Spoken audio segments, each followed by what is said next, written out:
Kwanza nisome kwenye Biblia, nisome kwenye kitabu ambacho kinazungumzia kiwango cha unajisi, tulivyolinajisi taifa.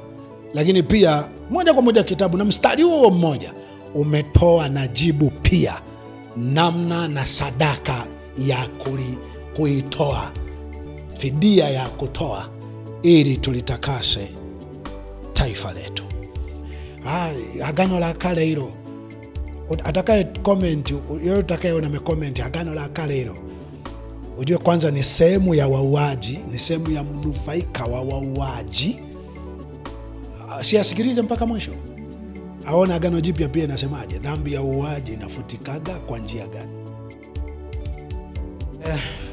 Hii ndiyo sadaka au fidia ambayo taifa la Tanzania tutatakiwa kuitoa ili kulitakasa taifa letu, ama kulitoa taifa letu katika laana na unajisi ambao limejinajisi, limenajisika, limelaanika.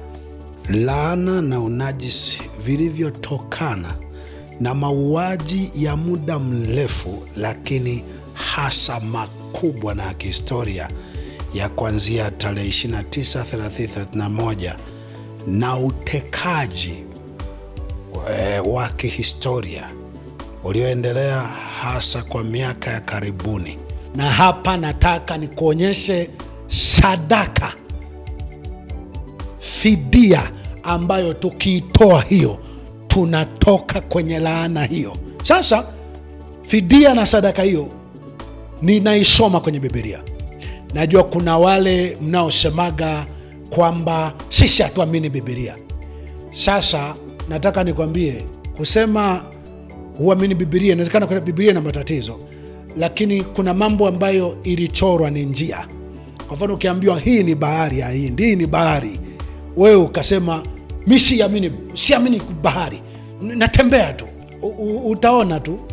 Utaona Biblia inawezekana ni kitabu cha kishetani, ni kitabu cha wazungu, ni kitabu kibaya, lakini kuna mambo kiliandika kwamba mwanadamu akifanya hivi atakutwa na hili.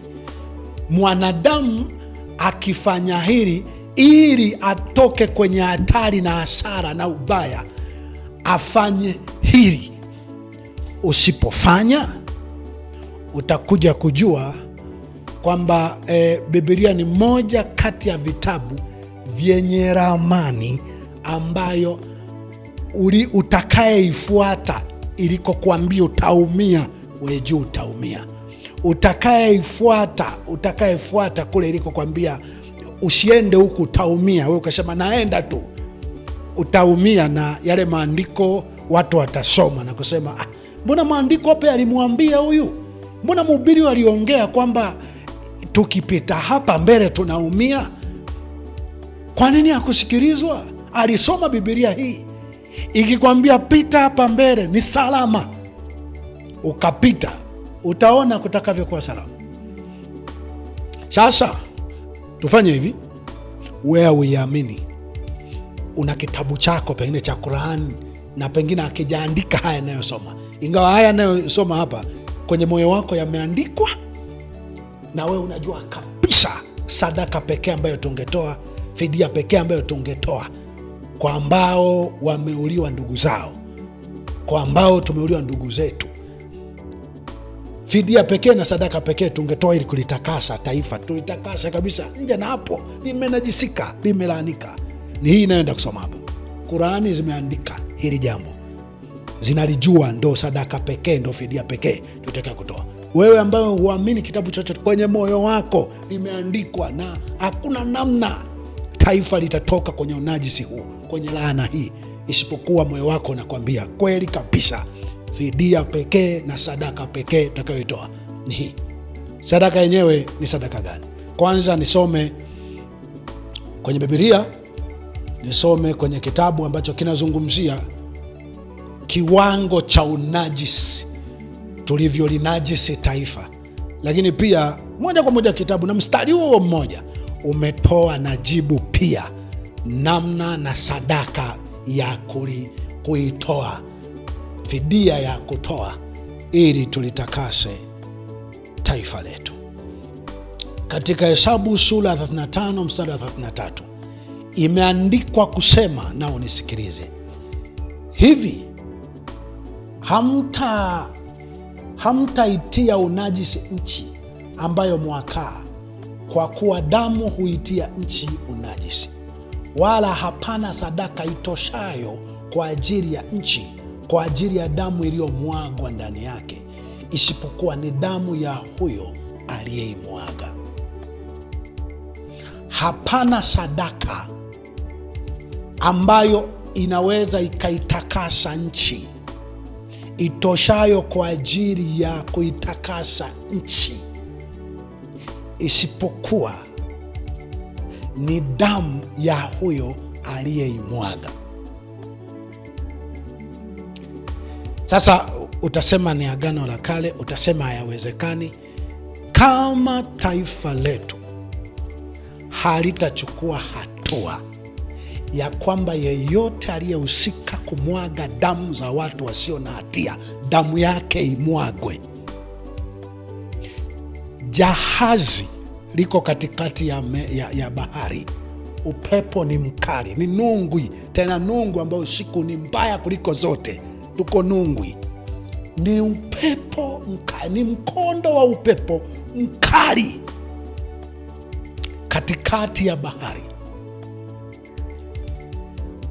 Chombo kitayumba, kelele zitasikika huku na kule mpaka chombo kitazama. Na inawezekana kuna ambao tutauawa kwa sababu ya kusoma maandiko kama haya, sababu sio mimi nasema, lakini maandiko kama haya yanaonekana hayataki kusomwa. Ukisoma unachochea, unasambaza taarifa za uongo. Yaani Biblia ni uongo. Sasa hivi wa kweli ni wauaji tu, wa binafsi tu, wanaojitakia mali binafsi, utajiri binafsi, vitu vyao binafsi, rasilimali zote ziwanufaishe wao. Hao ndo wa kweli tu. Sisi wote ni waongo.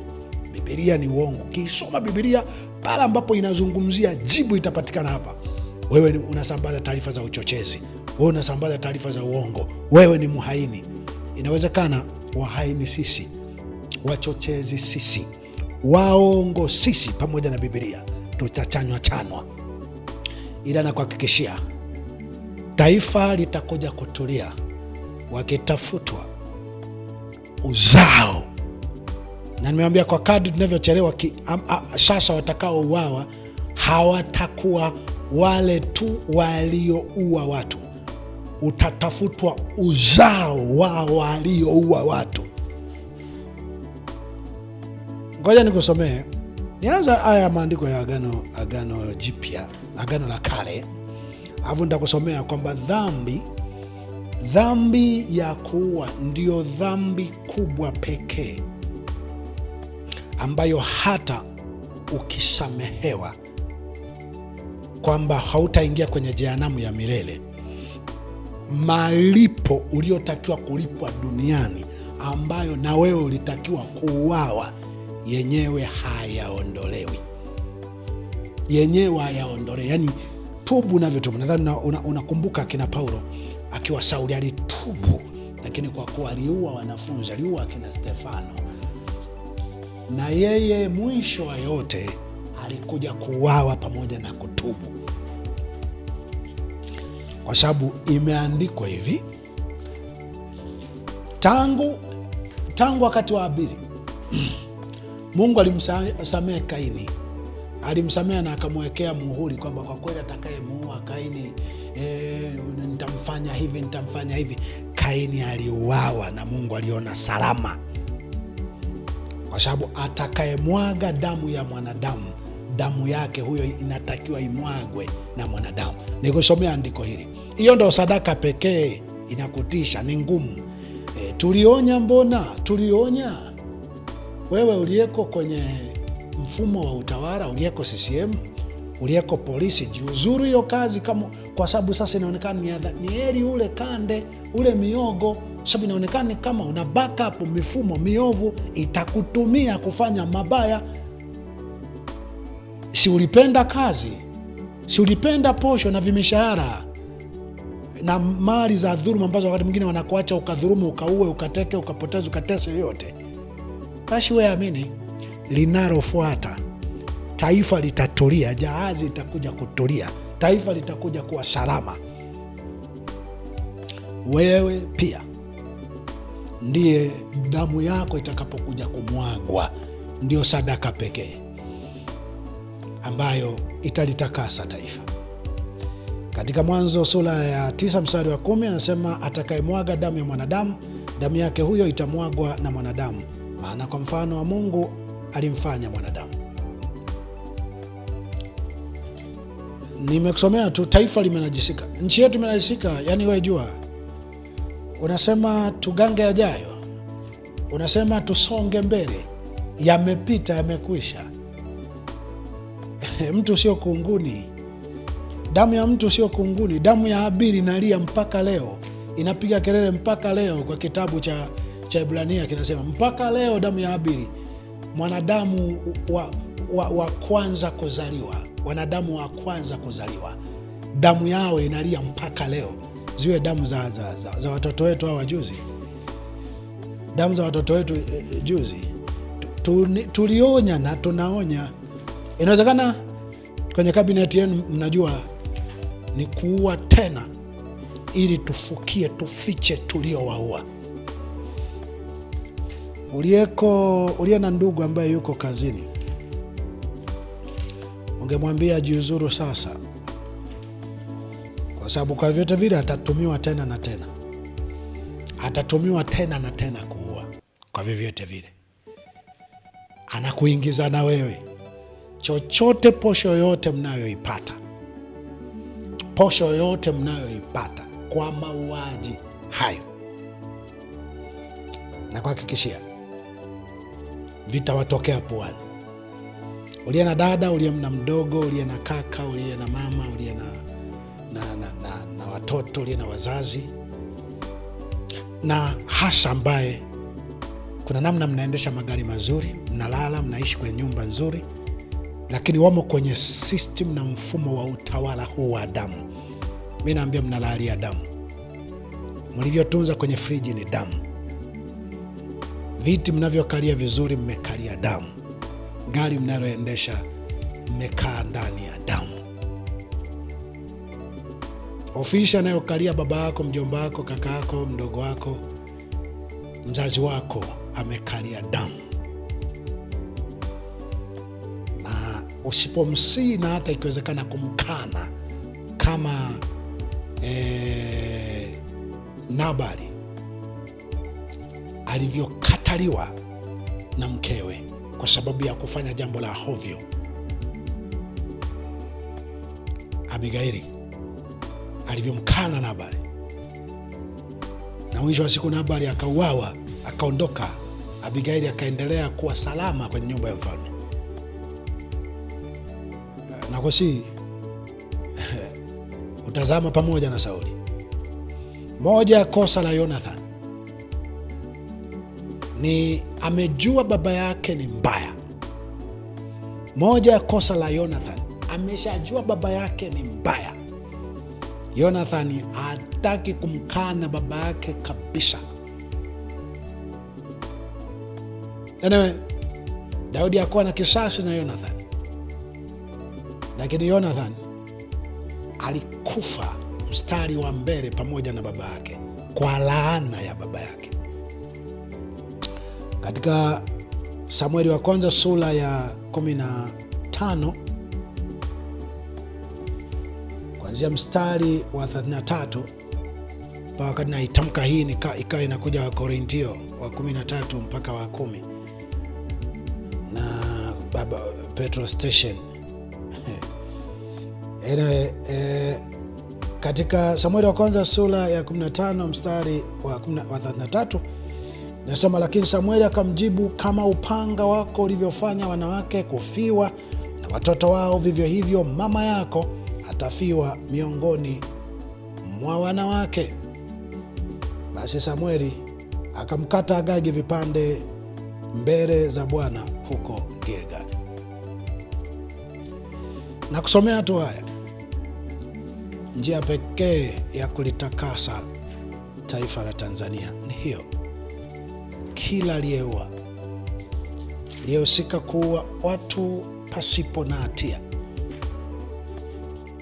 inayostahili kuuawa, kila aliyeua atatakiwa auawe. Automatically taifa litakuwa limetakaswa, na litatakaswa kwa siku chache, siku nyingi. Hakuna watu watakuja kuingia kwenye mtego wa kuua watu ovyo. Na wapo ambao wako mstari wa mbele wamehusika kuua wengi. Mimi nakwambia vitafuatiliwa vizazi vingi, kwa sababu kwa vyote vile kuna makahaba mengi yamenufaika kwa sababu ya vifo vingi na uuaji mkubwa uliofanya. Watoto wako, wazazi wako wengi wamenufaika. Kuna mavuno yanakuja. Mtu utaniambia yatawezekana? Biblia imeshasema tu, Agano la Kale hilo. Atakaye comment, yeye utakayeona amecomment Agano la Kale hilo, ujue kwanza ni sehemu ya wauaji, ni sehemu ya mnufaika wa wauaji. Kama hiyo haitoshi, ni wale ambao wewe ni kujuisha tu, yani Agano la Kale hilo siasikilize mpaka mwisho, aona Agano Jipya pia inasemaje. Dhambi ya uuaji inafutikaga kwa njia gani? Dhambi ya uuaji inafutikaga kwa njia gani? Taifa likijinajisi kwa mauaji kama ambavyo imetokea kwenye nchi yetu, muulize linatakasikaje? Biblia inasomwa, Agano la Kale. Jipya lenyewe inasemaje? Fuatilia Jipya, nasoma Jipya pia. Lakini hapa ngoja nikusomee kwanza kwa habari ya laana ambazo na sisi tutaendelea kuzipata. Sisi tutaendelea kuzipata laana za hapa na pale, kwa vitaendelea kuibuliwa namna mbalimbali ambazo uzao fulani ulioua watu utaendelea kutafutwa. Wanauawa kiasi hiki, laana nyingine inatokea, inasema tafuteni na wale walioua watu wangu na wenyewe watafutwe. Hapo ndo utakuja kujua Biblia kilikuwa kitabu ambacho hakutakiwa kupuuzwa. Samueli wa pili sura 21 kwanza mstari wa kwanza, nasoma pengine mpaka mstari wa 6, alafu nitasoma mstari wa 14 mwishoni. Biblia inasema kulikuwa na njaa siku za Daudi muda wa miaka 3 mwaka kwa mwaka, naye Daudi akautafuta uso wa Bwana. Bwana akasema, ni kwa ajili ya Sauli na kwa nyumba yake yenye damu, kwa kuwa aliwaua hao Wagibeoni. Ndipo mfalme akawaita Wagibeoni akawaambia, basi Wagibeoni si wana wa Israeli, ila ni wa masalia ya Waamori, na wana wa Israeli walikuwa wamewaapia, lakini Sauli akatafuta kuwaua katika juhudi yake kwa ajili ya wana wa Israeli na Yuda. Basi Daudi akawaambia Wagibeoni, niwatendee nini na kwa tendo gani nifanye upatanisho mpate kuubariki urithi wa Bwana? Na hao Wagibeoni wakamwambia, si jambo la fedha wala dhahabu lililo kati ya sisi na Sauli au nyumba yake, wala si juu yetu kumua mtu yeyote katika Israeli. Akasema, mtakayoyanena ndiyo nitakayowatendea ninyi. Wakamwambia mfalme, yule mtu aliyetupoteza na kutufanyia shauri la kutuharibu, tusikae katika mipaka yoyote ya Israeli, basi na tutolewe watu 7 kwa ajili ya wanawe katika wanawe, nasi tutawatundika mbele za Bwana katika Gibeoni, katika mlima wa Bwana. Mfalme akasema, nitawatoa. Alipowatoa mstari wa mwisho, mstari wa 14b anasema, na baadaye Mungu aliiridhia hiyo nchi, laana ya njaa ilitoweka. Njia pekee ya kuwatoa, njia pekee ya kutoka kwenye unajisi ule ilikuwa uzao wa Sauli, kwa namna ulivyohusika kuua watu wasio na hatia ili kulinda ufalme. Uzao wa Sauli utatafutwa vizazi na vizazi, kwa sababu ni nyakati kadhaa zimepita, wanauawa kipande hiki, bado wanatafutwa wengine, wanauawa bado vinatafutwa vimelea. Ndio ile ambayo Mikali binti Sauli hakupata mtoto, kwa sababu hata angepata angeuawa kutokea ukoo na nasaba za Sauli. Hakupaswa kuishi mtu, na hiyo ilikuwa ni njia ya kulitakasa taifa. Mchungaji, hayo magumu hayo ya Agano la Kale hayo mchungaji, si tulionya tukasema suluhisho lisiwe kuua watu ili mkae kwenye madaraka au mupate posho. Tulionya. Sasa taifa hapa limechafuka, limenajisika, hakuna namna. Hata sisi tusipokuwepo, njia ambayo taifa litakuja kutulia ni hiyo. Tuje Agano Jipya, niruke kile kitabu cha Luka na Mathayo ambacho Yesu anamwambia Petro, rudisha upanga alani mwake, kwa sababu auae kwa upanga hata Agano hili Jipya anatakiwa uwawe kwa huo.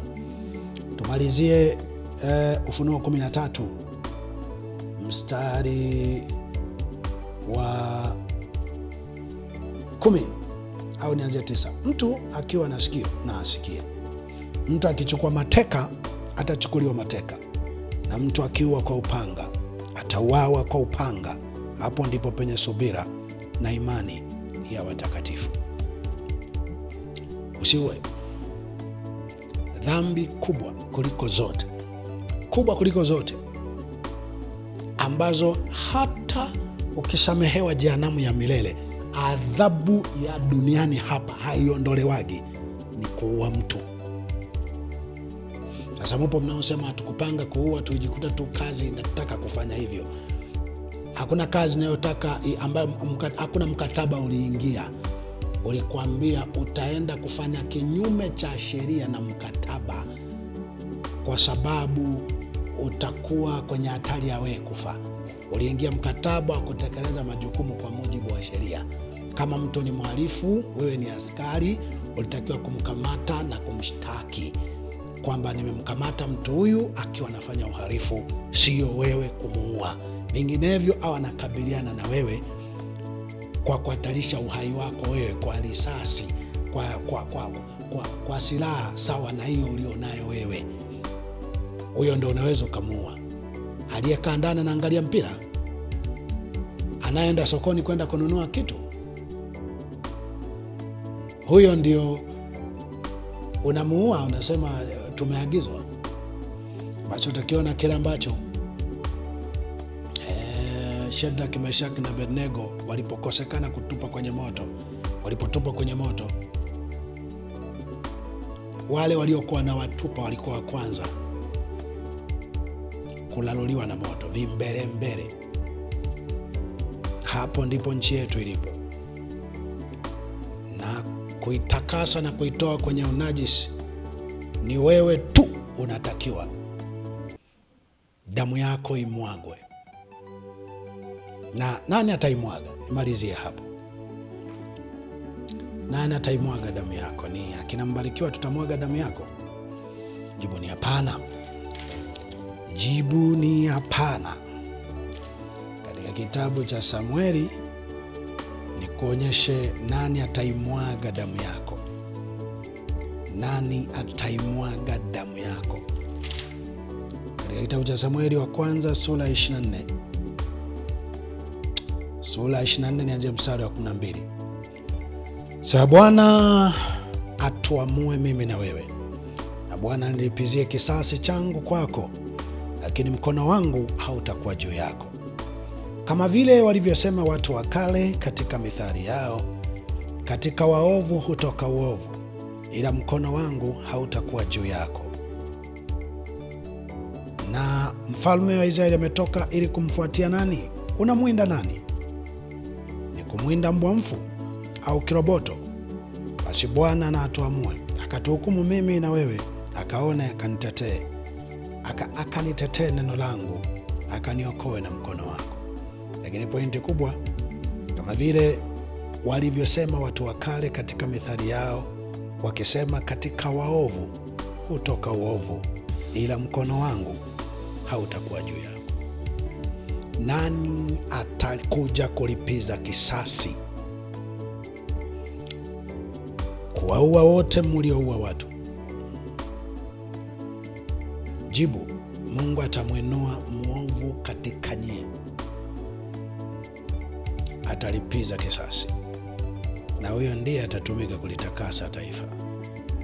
Na baada ya hapo, mataifa mengi na vizazi vingi havitakuja kufanya mfano wa taifa la Tanzania lilivyofanya, na huenda ni mwanzo mpya wa dunia mpya.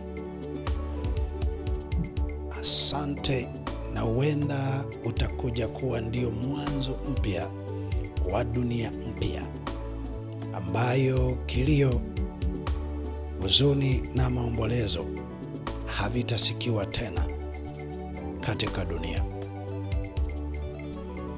Na huo pengine unaweza ukawa mwanzo wa Yerusalemu mpya kushuka kutoka mbinguni na kuwepo pamoja na dunia, ambapo hata wanyama wakali hawatamdhuru binadamu ama kudhuriana wao kwa wao. Wanyama wote watakula majani, na wala hakuna mtu atakayepungukiwa chochote, na kilio kitaondoka kabisa au milele na milele. Asante na hongera kwa kunisikiliza.